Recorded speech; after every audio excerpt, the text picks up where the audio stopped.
xulka Jubaland ee kubadda cagta oo ku guuleystay Dhawaan tartankii maamul goboleedyada ee ka dhacay istaadiga Koonis ee magaalada Muqdisho ayaa si weyn waxa loogu soo dhaweeyay Magalada Kismayo.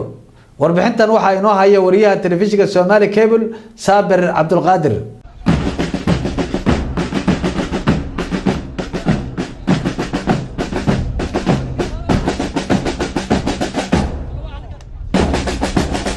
dadweynaha ku dhaqan magaalada Kismayo ee xarunta gobolka Jubbada Hoose iyo mas'uuliyiinta ugu sareysa maamulka Jubaland ayaa si weyn garoonka diyaaradaha Kismayo ugu soo dhaweeyay ciyaartoyda xulka Jubaland kuwaas oo Dhawaan ku guuleystay hanashada koobkii ciyaaraha gobolada dalka ee ku soo dhamaaday magaalada Muqdisho. dadweynaha ka qayb qaadanayay soo dhaweynta ciyaartoyda xulka kubadda cagta ee Jubaland oo muujinayay farxad isla markaana sitay caleemo qoyan iyo astaamo ay ku muujinayaan xulka muroodiyaasha Jubaland ayaa sidoo kale soo bandhigay ciyaar dhaqameedyo kala duwan. xulka kubadda cagta Jubaland oo uu horkacay senator Cabdullaahi Sheekh Ismaaciil Fartaag oo kamid ah mudanayaasha baarlamaanka aqalka sare ee federaalka Soomaaliya markii ay ka soo degeen gegida diyaaradaha waxa si maxabaysan u soo dhaweeyay dadweynaha kala duwanaa iyo mas'uuliyiinta Jubaland. soo dhaweynta kadib hoolka nasashada ee garoonka diyaaradaha waxa warbaahinta kula hadlay madaxweynaha Jubaland Axmed Maxamed Islaam Axmed Madoobe waxaana uu sheegay waxa sharaf weyn ah maanta inaan halkan ku soo dhaweyno annaga oo mas'uuliyiintii iyo shacabka Jubaland gaar ahaan Kismaayo ay maanta wada joogaan garoonka diyaaradaha ee magaalada Kismaayo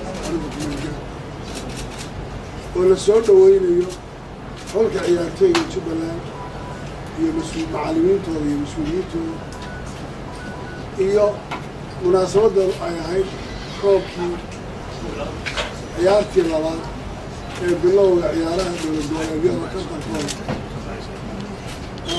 sanadkii labaad oo ay noqotay inay nasiib u yeelato Jubaland inay qaaday iyadoo sanadkii koowaad ciyaaraha la bilaabay Puntland qaaday.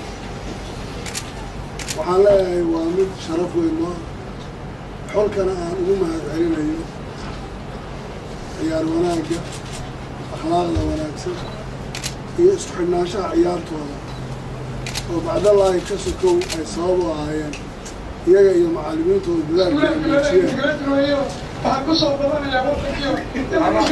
inay u ahayd sabab intaasoo dhan. waxaan rabaa inaan xuso macallimiintoodii gaar ahaan ariiqi oo ahaa waayo arag soo ciyaaray soo ahaa macallin taariikhda ciyaartii maroodiga gobolka Jubbada Hoose wax soo ahaa iyo asxaabta. waxaan rabaa inaan saaxiibka u sheego rag badan oo xulkii Jubbada Hoose ahaan jiray u soo ciyaari jiray maanta inay garoonka joogaan oo saaxiibadii oo qaarkooda koobka u dhiibay. waxaan rajaynayaa mar la kaftamaya baa waxay ahayd ra'iisul wasaaraha wuxuu yidhi Kismaayo 8 xaraf bay ka koobnayd 8 xaraf way dhamaadeen. Jubaland baa 9 xaraf ka kooban xarafkii 9aad koobkan u ahaa intaas 9 ugu dhantay.